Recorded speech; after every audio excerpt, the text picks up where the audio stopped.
So today I want to talk about the violets. I want to talk about why you would want to gather them and why you wouldn't want to gather them. I'm here to confuse you today. Just kidding, you'll see. So it's important to know what we're talking about. This beautiful blue violet, the little blue purple flower and the heart-shaped leaf.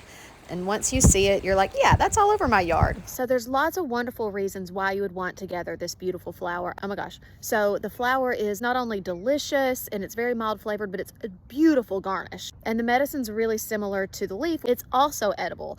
And it's not only edible, it's like mucilaginous and slippery, and it thickens soups and stews. They are best when they're younger.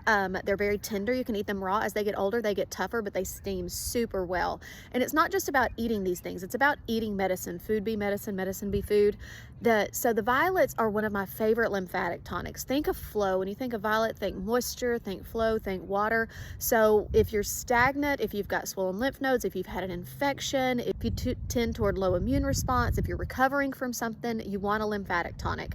And violet is a wonderful lymphatic tonic. It's also a great respiratory tonic if you need the respiratory system to be moisturized. So think about a dry, scratchy throat or a dry, hacky cough when you're coughing, and when something does actually come up, it's like thick and gummy. You need more moisture to pull these things out into soothe, or thick, gunky mucus in the sinuses. Moisturize, soothe, expectorate. Violet also contains salicylic acid, so it has been noted to help headaches. Let that flow away as well. And so it's slightly pain relieving and very gentle in that manner. Violet's even gentle enough for a children's tea. And now the question, why would you not want to gather violet? Well, it's not that you wouldn't want to, but to be the best herbalist that you can be, you want to think about you as a piece of nature. You are a part of nature. So when you're going out and gathering, don't be greedy.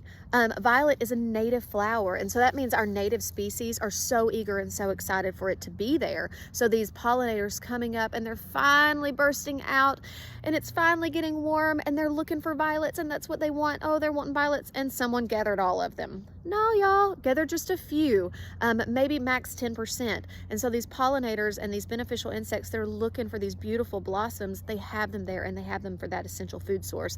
And not just the blossoms, the leaves. There are tons of beneficial insect species that the leaves are a host plant for. So the insects will lay their eggs near in a shady kind of spot where violets are known to be.